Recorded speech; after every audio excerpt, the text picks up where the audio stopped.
right out there. Hey, check it out.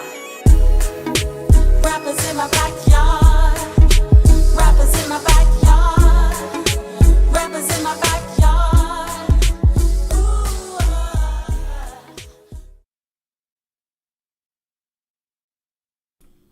What's up, family? Welcome to another exciting episode of Rappers in My Backyard, the podcast that stays lit. We rap about relationships, music, and entertainment. And believe me, today is not going to be any exception. What we're going to discuss today is our relationship with hip-hop journalism with today's guest, Darryl James. He was the owner and publisher of the second largest hip-hop publication. So you know he's going to be bringing the heat, and we're going to have a great conversation about it. Also, we're going to be throwing on the grill today, listening with your ears.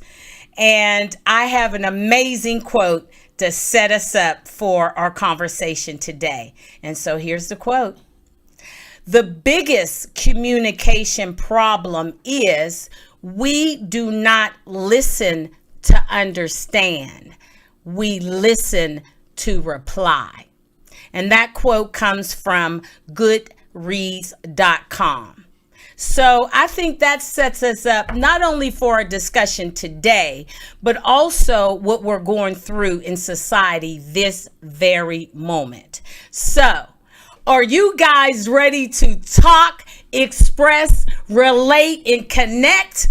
Well, I think we're ready to bring this to the backyard. Let's take it to the backyard with our special guest. He's an author. He's a writer. He's a publisher. He's an owner. He is the one and only Mr. Darryl James is in the backyard. What's up, baby? Let's bump like this. Let's bump like this. Boom. All right. Welcome to come on. Thanks for having me. This is fun. It's exciting. I'm looking forward to the discussion that we're going to have today. This is beautiful, Lisa. Thank you for bringing me into the backyard. Like I said, I think we really need to have a serious discussion about our relationship with hip-hop journalism, and you being one of the amazing owners and publishers of the second largest rap publication right here, baby. It's the sheet, get a look baby. At that. Get it, the rap sheet. He got Easy-E on the cover, and I'm telling you, you guys, this publication was what we used to keep track of our records and us as artists to know where our record was hot at, where we were on the charts. And now I just don't know where to get that from. Well, the problem is that, universally, publications started to decline around late 90s or whatever. Right now, there's so much chaos because people are doing online magazines that are hot trash, and you can't really get any. Say that again, hot trash. Hot ass trash.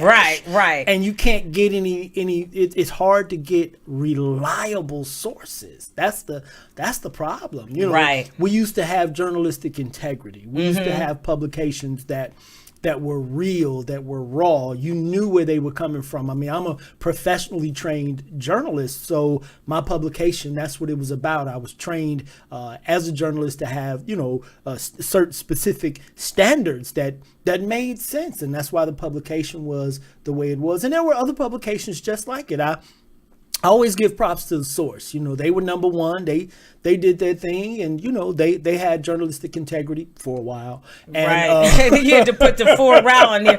But wait a minute, before you go too far on that journey, I just want our viewers, I want us to set the table up for them so that they can kind of have some history. Okay. So let's just go with the first question that I had for you, which is, what is Rap Sheet? What was that magazine? Okay. Rap Sheet was a monthly quarterfold publication that was styled like the old Rolling Stone. The original Rolling Stone was a quarterfold newsprint publication. So that's why I did that, because I wanted to be original as far as hip hop music was concerned, because in the early 90s, we were still defining hip hop journalism. We were still defining hip hop publications. And so that's why I wanted to go old school. Also because I wanted to be different. There were a lot of pretenders to the throne who were chasing after the source and trying to be the source. And my thing was, I didn't want to be the source. I wanted to be me.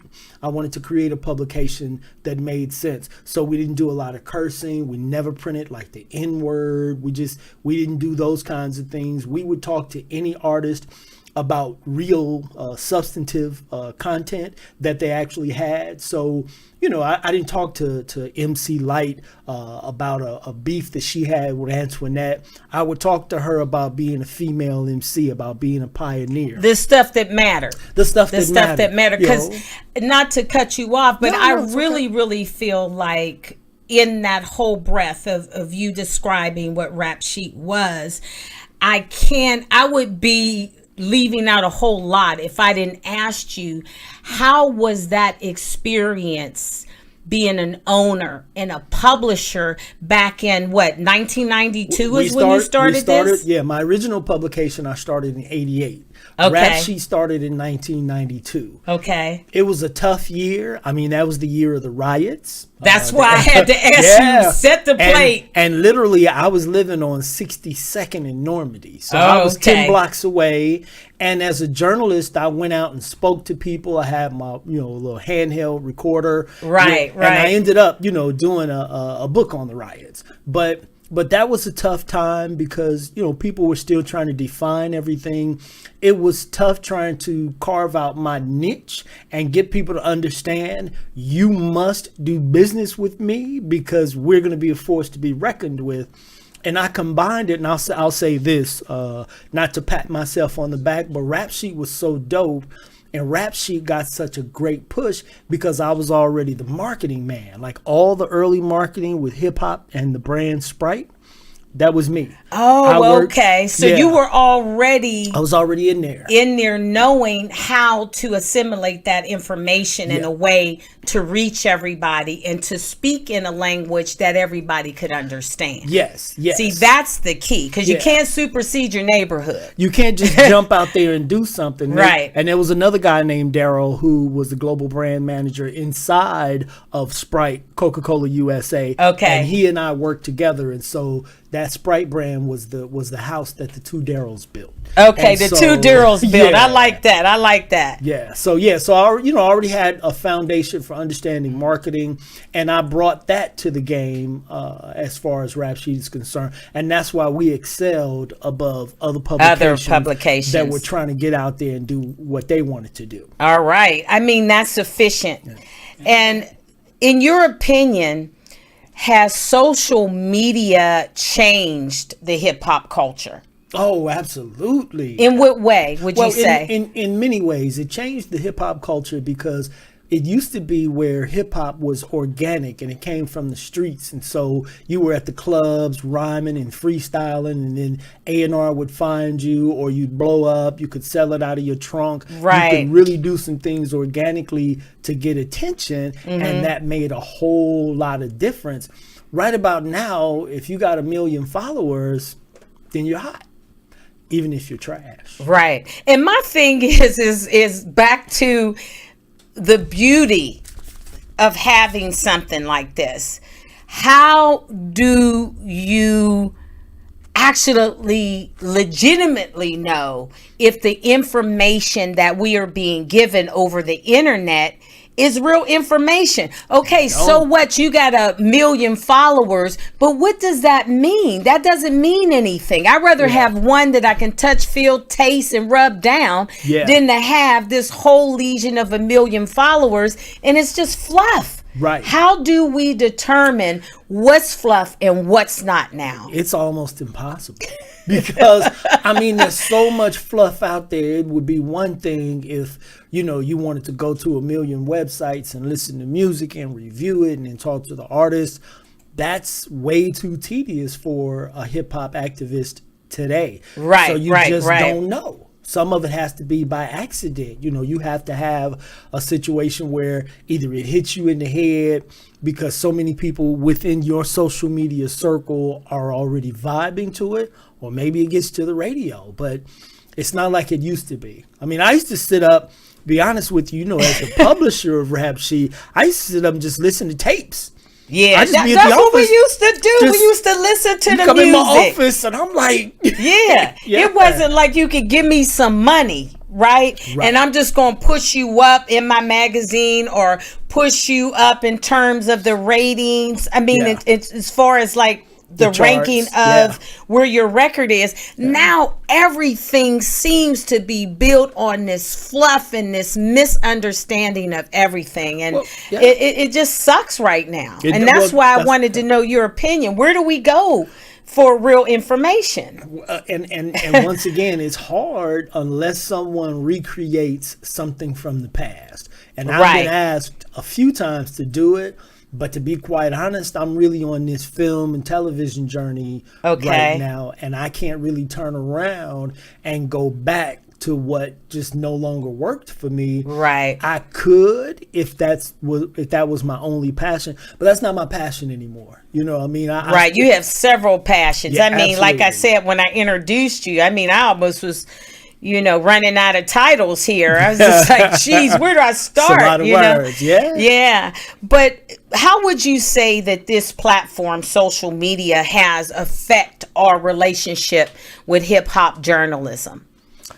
Well, so if you still there, and there are a few who are still kind of out there doing their thing. So if you're connected with a hip hop journalist who kept doing his or her thing, and they're still in it and still making it happen, then those are people you could probably trust. Like who? Who are these people? I'm not going to really say any names. Well, you know what? I'm going to say one name. Can you say one name for me? I'll say one. Elliot Wilson has kept it trill. Okay, what is Elliot? Elliot has his own presence right now. On social media, and he's still dealing with hip hop, and he's authentic. He has integrity. This is a dude that that I respect. So if I were looking for some hardcore hip hop journalism, I'd probably start there.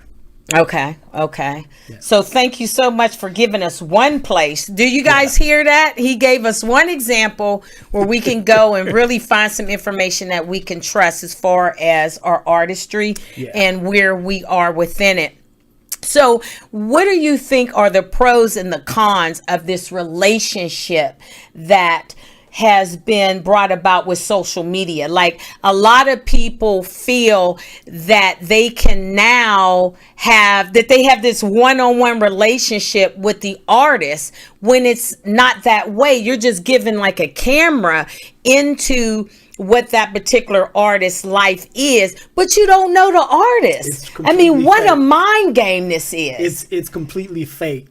For example, one of my good friends in the hip hop world was Chuck D. Shout out to Chuck D, man. He keeps it gangster, legendary, and keeps it real for real. Yeah. But even though I follow him on Instagram, I wouldn't assume that we would connect there, that he would recognize any comment that I may make, because that's not even real. Right. That's just not, the way it used to be. You used to have and I'm glad I brought him up. I'll give you a real good example. Right. When we were doing our hip hop conference, we did it in LA for 3 years, and then we started traveling. We went to Washington, D.C., and I saw some beautiful, beautiful stuff. What ended up happening, Chuck, was, our chair of the conference. He sat outside the conference. We were at the BET soundstage. He was leaning against the wall with a bunch of kids, sitting down, leaning against the wall, and they were just chilling. Right. And they were asking him questions, and he was just giving them real answers. you can't really That's get the that real now. artistry. I mean, there used to be a time when we were able to organically meet an artist, get some sort of feel from an artist. But for an artist to be able to prop themselves up and set a time for you to see them, that also comes across as if they're letting you in Yes. personally. Yes. I think some people are having a hard time with that transition because there's no reality to that. Just That's right. because you're being shown something does not mean that that's what it is. That's absolutely. You know, Absolutely. and that's what the difference is, I think, just in my opinion, of how the relationship is different. Yes, absolutely. You know, I really must say that. But again, it's just so convoluted. There's so many different ways this is convoluted that do you think that the magazine like this could work for us now in the current environment? Do you think we'll ever read again? I mean, that's where I was about to go with this. I don't think Rap Sheet could work right now. Magazines aren't working. Newspapers aren't working. People just aren't reading. I think you could create an online presence that would then, if I were starting today and I was a college kid about to start a publication, right, like Rap Sheet, I would do, a website that would also have satellites of social media. So it would have Twitter and Facebook, and it would also have Instagram, email, but it still wouldn't be the same. No, because I just don't think that people want to get their information the same way. Right. I mean, I get it. If I had the opportunity to choose the responses that I wanted out of my life, of course I would choose them. Yeah. Versus seeking out the true answers. And that's what I think that we're losing. Yeah. In our relationship with hip hop journalism. We are losing the reality that goes with being able to be the best artist that you can. I think that our artists are just out there just feeling, how to get forward. When we had magazines like Rap Sheet, we knew what we needed to do to improve ourselves, as artists, and to get together the persona that we wanted to create for the people that listen to our music. Indeed. All of that is gone. Yeah, all of that is gone. And it ain't coming back. Please make it come back. If I could make it come back, I'd be Bill Gates, baby. Yeah. Bill, make it come back. Evidently, you're the only one that could go ahead and make it come back. It would take so much money to make it right. Yeah, and there's just no intersection between people who love the art form and people who have that kind of, or those kinds of resources to be able to make it, what it needs to be of any quality. Yeah. So, Darryl James? Yes, ma'am. We got to get ready to go to break, but I wanted to let you guys know that after break, we are going to throw on the grill listening, because I really feel there's an issue with listening and we need to throw it on the grill, add some seasoning on it, burn it up, flip it, and rub it down so that we have a clear indication of how we can do better with our listening.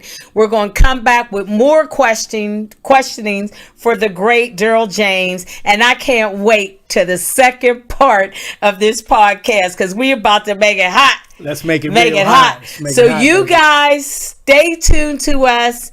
Me and Darryl James is about to bring the heat. So hang with us, be with us. We'll be back in less than a minute or so. So stay with us. After all, you ain't doing nothing else. You in the house on lockdown, baby. So deal with us and be with us, right? On lockdown. And we'll see you guys shortly. Thank you. All right.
Yo, it's your girl, Miss Toy. You know that real in the city.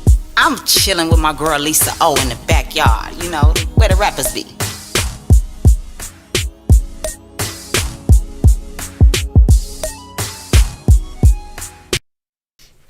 What's up, family? Thank you so much for hanging with us. We are back in the backyard with our special guest, Darryl James. Is he for the young at heart? Y'all got to get into this because, like I said, this guy has a lot of knowledge. And I'm so happy that he's sharing it with us today. So let's get back to the conversation because I'm almost ready for the grill. So what's up again, man? What's good, Queen? Oh my goodness. We were talking about so much stuff over the break that we have already established. You are coming back to the backyard. Absolutely. Because we got pieces of cake that we need to continue to slice and continue to serve to the people for them to eat. Indeed. So let me just ask you one more question before we go on the grill. What advice would you give to those who want to create their own publication in this environment? Unless you've got a whole lot of money, don't. Don't do it. I mean, it really, creating a publication, a magazine, unless you're going to do it to a specific audience, say you're going to do Chicago and 500 people, that would probably work. But if you're trying to do what we did back in the day, global institutions, global publishing empires, those days are gone. You know, so you could do it online. There are specific ways to do it. But that game is to be sold, not to be told, because I might do it. That's it. Well, you know what? Thank you so much for sharing that. Yeah. Because I think that in order for us to be able to continue to grow as a culture, especially, we have to teach each other how we did what we did. And we also have to lay a path in which they have to follow. Right. You know, and that information you cannot find on the internet. You can only find from the individuals that have experienced it. Right. And so thank you very much for that. But we're ready for the grill. Let's make it hot. Got to throw it on the grill now. So let's get that grill going, baby. Today we are throwing listening on the grill because we got a listening problem, Darryl James. Worldwide. You know, it's like, you know, I'm talking, but you don't hear me though. So, right. I mean, right. You know. Yeah. I think that's one of our biggest. Joe Cooley, by the way, ain't it? Ronnie O and Joe Cooley. But you don't hear me though. So, you know, I mean, so what I want to talk about with this listening thing is, give me your insight on why we are missing the listening part. We're just we're not even hearing what people are saying. We are just waiting for an opportunity to reply. And that's not helping us get any further. Well, so the problem people think is just social media. Right, right. One of my frat brothers, you know, every time I talk to him about anything in terms of what people are doing now as opposed to what they used to do, he's like, social media changed people. And that's kind of stupid because social media facilitated the change, but it didn't cause the change. We were already changing. We were already becoming a world that basically was focused on self. It's focused on, this is what I have to say. This is what I want. This is what I'm trying to do. Right. And that's why our relationships have been in the toilet. Right. Because we're only, as you said with that beautiful quote, we're listening, just waiting for our turn to reply. Right. As opposed to listening so that we can understand. Right. And that's why we are in the position we're in society, because there's no understanding. Yes. We got so caught up in money, greed, selfishness. I'm this, I'm that, and not realizing that it takes other people to make us learn about ourselves. That's right. That's the only way we can learn, by our relationships. Well, let's look at the reason why Trump is president. Okay, why not? He's president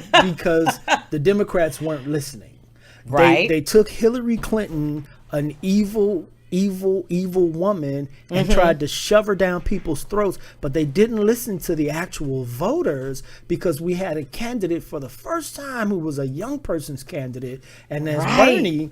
But instead of listening, what they decided to do was to just push this person down people's throats, which they're kind of doing again with Biden, who already has Alzheimer's. So I don't know how that's going to turn out. They're not listening to the voters. They're trying to make the tail wag the dog. Right. And that's a and problem. the tail never wagged the dog. It doesn't work. Yeah, it doesn't work. So that listening, going back to, the word on the grill, listening is paramount. And I don't think we wouldn't be quarantined right now. We wouldn't be on lockdown, because we would have a president that has active brain cells firing, a president who has an IQ above 2.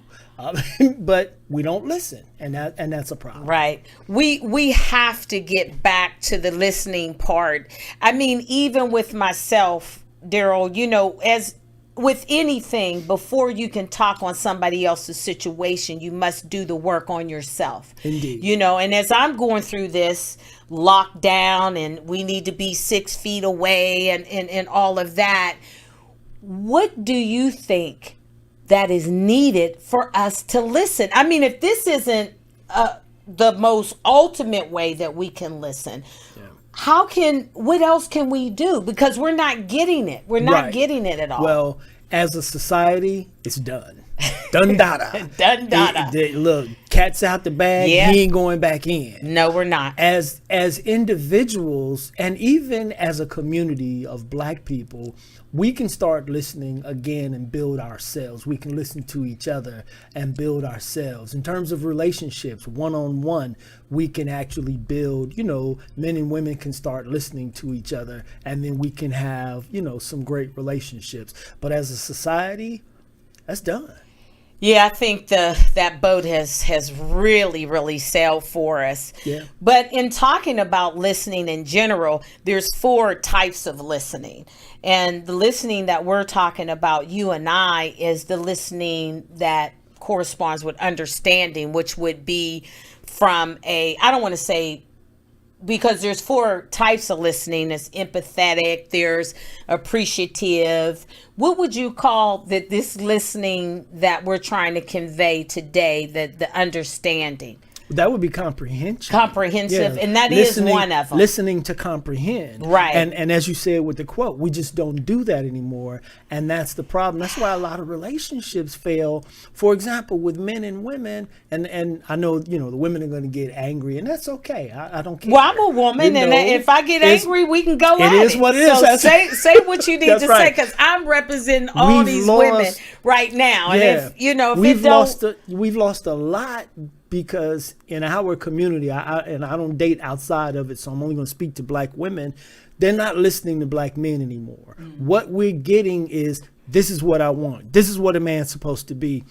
And it freaks me out, because, and I actually say this, so, it's funny, but it's real.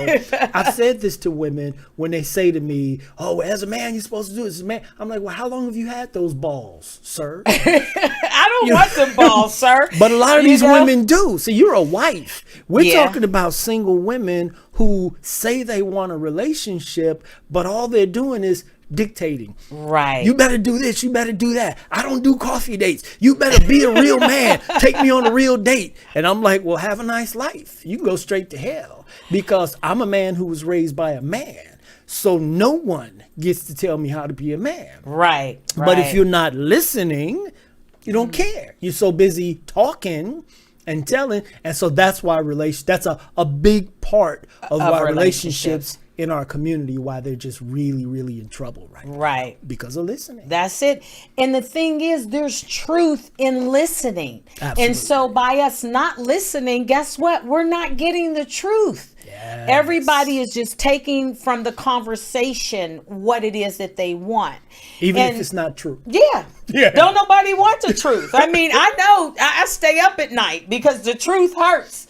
And I'm hurting right now. Because you're facing that truth. Yeah. Because it is what it is. It's not easy, but it's real. I mean, most of us were raised by mothers, and some of us weren't raised by fathers, or we were raised by fathers who are trash. And that's big. And so that's why I'm not picking on women. That's why a lot of women have a hard time listening to men, because they didn't grow up listening to a man. They grew up listening to a woman. Yes. And watching their siblings. They may have watched their brothers listen to women. Yes. And they think that's the way it's supposed to be.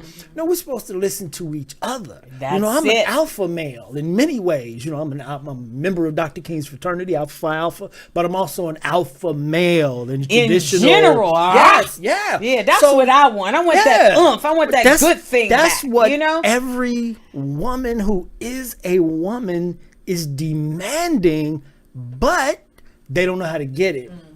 And here's why. Because they're trying to be alpha males. Yes. Let me tell you, I do not want to stand up to P. You know what I mean? That is not a desire of mine. I don't want to take out the garbage. I don't want to have to be the bad cop. I don't want to be none of those things. And just like you were saying, yes, as a wife, there are certain things in order for me to have a positive relationship with my husband and for our marriage to continue to prosper, I have to listen. I have to pay attention to what's going on with him. That's right. So that I can be the support that he needs, just like he needs to pay attention to what's going on with me, meaning listen, so that he can supply me with the things that I need. Until we're able to do that, it's not going to get any better for us. Yeah, absolutely. It just really isn't. We have to learn to listen. I mean, our children listen to us and then they grow. Right. That's how you grow. That's how you raise decent human beings. Yes. Because you teach them first to listen. You're going to listen to me. Pay attention to what I'm saying. But we get grown and we decide not to. I mean, I've had so many women over the past couple of years since I've been like single tell me, oh, I'm looking for a man to be a provider. He said single. What is single? Wait a minute, single. What is that? You want the real, or you want me to make something up? I gotta cut up in there. I want the real. I've been celibate because these women can't offer me vagina if they can't offer me their heart, their mind, their soul, and a good time. I'm just I'm not interested in splicing it up. Can I elbow bump you on that? Give it up, baby. Bam. I'm not interested in splicing it up anymore because it's boring. I've been with so many women, some of the most beautiful African women that God has ever created. Queens. Oh yeah. Right. So for me, if all you have to offer is vagina, I'm bored. I'm gonna go take a nap. I'm like, bring something else. And so many of them are just empty, but then they're talking about, I want this. Yeah, but if you are a 2, stop asking for 10. Oh, stay under 5, baby. Okay. Stay under 5. Just saying. You know what? Really, I just can't argue with you. I really can't. And bringing it back to listening, which we have on the grill, we really need to start using our 5 senses, like me and you were talking about before we got started. Yeah. What I see is different from what I hear. What I hear is different from what I smell, and what I smell is different from what I taste. However, I still got to look at each one of those things in order to determine what that outcome is for me. Well, also as African people, you got to use your 6th sense. Where is it? You got to vibrate. You got to, we talk about I feel you. You got to feel people. When you come across someone who is of low vibration, you got to bounce. And so that's why I got to the point where I was like, I can't just chase vagina anymore. She's got to have something else going on, because, I've done that. And, when they vibrate that low, man, it's sad and it's empty, and I just don't have room or time for that anymore. Because I got so much I'm trying to do. I'm a single father. I got full custody of my son. Right. So I don't have time. I can't be bringing little knothead heifers around him who are just of low moral, low value, low vibration, who can't even listen. Like you say you want a man to lead, but you can't follow because you can't shut your damn mouth. Okay. You know what I mean? Yeah, definitely. So as a community, we can't do it as a society, but as a community, the most revolutionary thing a black man and a black woman can do is to be with each other. Right, right. It's to form a family bond. That's economically powerful. The woman has her protection. The man has his support. The children have everything they need. That's revolutionary. Right. All these people making shit up about what's revolutionary. Yeah, black love is revolutionary. Yes, it is, and you cannot make that up. You can. It's straight facts, and it's always going to be facts, and our ability to listen is going to make us be better people all the way around. Indeed. So we got to take that off the grill, because I got way more questions that I want to ask you. So we burnt it up, we grilled it, and I'm sure that they can taste it. Yes, right? I'm sure they can. We put seasoning on it, girl. We put seasoning on it. So back to the questions with you. Do you consider your book, Notes from the Edge, an important need for us to read right now, and why? Because I know I was reading it, and I said, I can't wait for Darryl to be able to really set us right on this particular book that you wrote. Because it's timely for right now. And here's the funny part. I have 2 new books I'm doing, but that's one of the books that I'm going to re-release. You got to. Yes. That book is so powerful because I'm not just a journalist. This was away from Rap Sheet. I did a syndicated column, nationally syndicated column for 10 years, 30 publications carried it, and I did it weekly. Yes. And so I wasn't just writing some stuff I felt. I was doing real research, and I was speaking to the needs of African Americans. All of those. Everything in there is still relevant. Set the table a little bit to let our audience know what it was about. Because I know what it's about, but let them know. It's an anthology, and it is literally about everything. I mean, it is about religion. It is about politics. It is about relationships. It is about everything from a black perspective. Some of it is purely from a black man's perspective, but some of it, because it's research, is from black people's perspective. It is historical. Yes. It is empirical as far as the data is concerned. And that's why it's important. And because so many of us make shit up. And we got to stop doing that. We got to be able to say, well, the reason why, black people or black men are a great percentage of the prison population is because, the white people have cocaine and get less, but we get more for powdered version with, crack. I mean, so there's some real reasons, but we also have to be able to say our representative population is high, but we're not the biggest population. And let me just take the opportunity to say this. There are not more black men in prison than college. Never have been. Stop saying that, because you're a damn lie. Right. It's never been true. They do that by playing around with the stats. They compare all of the black men in college, or rather all of the black men in prison, to only the black men of college age, 18 to 24. But if you do 18 to 24 to 18 to 24, more black men in college. If you do all to all, more black men in college. But, we got to stop. And so that's what Notes from the Edge deals with. We deal with, the real statistics, who we really are, what we're really doing, what we've done in the past, and what we have the ability to do today. And you can still go. I haven't replenished it yet, but I'm about to, since I'm about to release it. You can go to Amazon.com and you could order your copy of Notes from the Edge. You can search Darryl James or Notes from the Edge. Yes. That Notes from the Edge. I mean, man, I was checking that out as I was doing research on you, and I was just saying, man, I gotta just ask him why that piece is so timely. It just seems like we are going through an age right now where we have to remind ourselves who we are, Indeed. What we're made of, and the quality of finding out our own information as it relates to our culture. So thank you for that. Power. Yeah, because if we knew who we were and if we knew what we were doing currently, then we wouldn't say ignorant stuff some of the ignorant stuff that we say. We wouldn't have these, women out here saying, there are more black men in prison than college, more black men with white women than, just none of that is true. All these black men on the down low. No, homosexuals are 15% of the entire population. They're not all in the black community. Right. And we're not homophobic. We have to stop letting people or letting people identify us, we have to self-identify, because we're not running down the street chasing gay people, beating them up. That's the white man's job. Right. Chasing whoever he don't like. That's what I mean. We don't do that. That's not who we are. So don't pull it our way. Don't point our way. That's right. And again, another one of your great publications.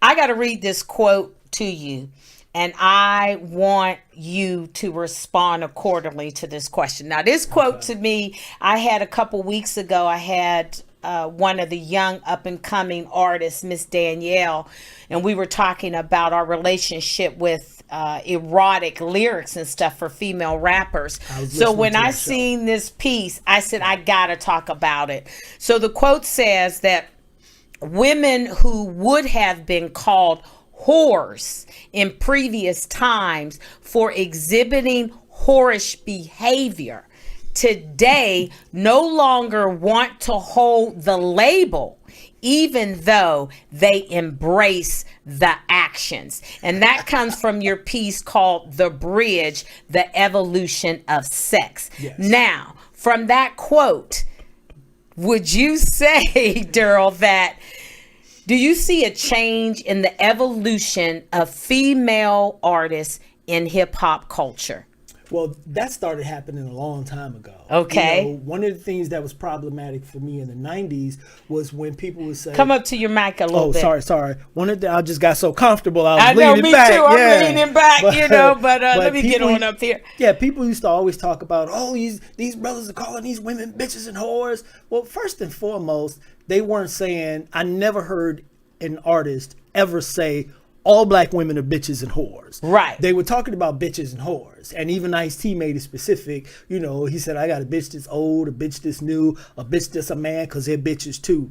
So, but with... Shout out to that one. That's lyrics, baby. That lyrics for real. But when it comes to what the female MCs were doing, they were back there getting wild, getting nasty, and saying crazy shit about men. So I think that has continued to the point where now, if you listen to some of these female MCs, you can't tell the difference between them and the male MCs. Yes. They're competing to see who can be nastier, raunchier, and that's just... It can't get no raunchy than what it is. I think it's been a race to the bottom, and I think everybody won. Right. We're all at the bottom now, so there's nowhere to go. If we could start painting a better picture for the lifestyle that we lead in our lyrics. Now, granted, I know the grimier the better, because that is the culture.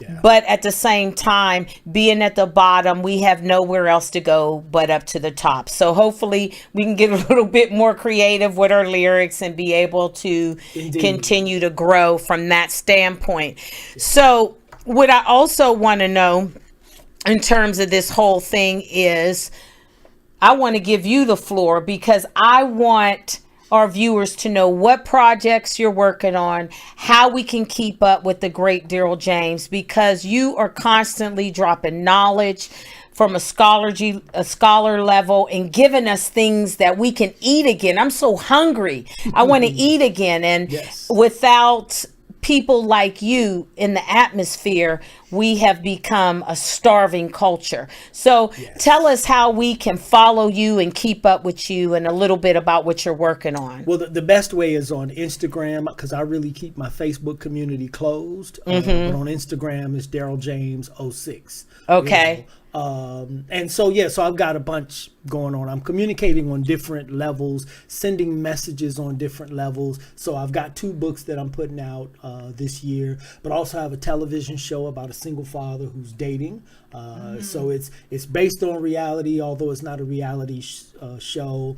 I have a feature film that is finished. It's also about relationships, but also have a feature film that I'm working on that's a murder mystery. Lead character is a black female detective. So these are different messages that I'm sending that, you know, will allow me to communicate with people on a greater level than I have in the past, because I get to do it in different mediums. So, Right. yeah. Well, we need you, Darryl. We really do need you because you're one of the great pillars that we have in this culture. And we're counting on you to continue to be raw, continue to give it to us the way we need it. Man, nobody wants to hear the truth. Everybody want to swallow the sweetness of lies. And for us that want to chew, and I'm one of them, I want to chew up everything. I want knowledge. I'm a seeker of knowledge, and anything that you can bring to us that is knowledge based, we want to be a part of it. Everything I do. Yes, indeed. My last question to you is, how'd you get in my backyard, Darryl James? Well, look, I'm from the south side of Chicago, so wherever I want to be, I'm going to end up being there. So I was like, you know what? This is where I want to be. So I got my little tools, which I can't show, can't talk about, games to be sold, not to be told. But I'm going to get in your backyard when I need to be there. That's it. And I'm going to let you in my backyard when you need to be there. But I want to close us down with this quote like I opened it with, because this, again, is a problem that we're having in our culture. The biggest communication problem is we do not listen to understand. We listen to reply. And we got to do better than that. Yes. I mean, Rappers in the Backyard, baby. We are the podcast that stays lit. And we talk about relationships, music, and entertainment. Because, Darryl, that's all we know. We live in this life, but we wrapped in this nice, cool blanket of entertainment and music. And my advice to everybody this week, when you're out there this week, make sure that you take the time to build a better relationship by talking, relating, expressing, and connecting. Because that's the only way we're going to be able to keep our lives in check. We got to communicate, people, and we got to listen in order to communicate. And that's what we do on this podcast each and every Sunday at 2. I thank you guys so much for tuning in today. I want to thank my amazing brother in knowledge, the one and only Darryl James, and he's coming back because me and you are going to continue to build this thing as far as getting knowledge out any way that we can. And I appreciate you, Darryl, and I'm going to continue to read and grow with you and get my knowledge base up so next time we can continue to spar together and make this thing as enjoyable as it was today. Thank you so much. You guys continue to subscribe. You guys are building this engine. We're building this thing together. And I'm looking so forward to you guys tuning in next Sunday at 2. We do our thing. Rappers in my Backyard, baby. The podcast that stays litty. And we're out. And thank you for another amazing show. We can't do it without you guys. Love you guys so much. Have a great week.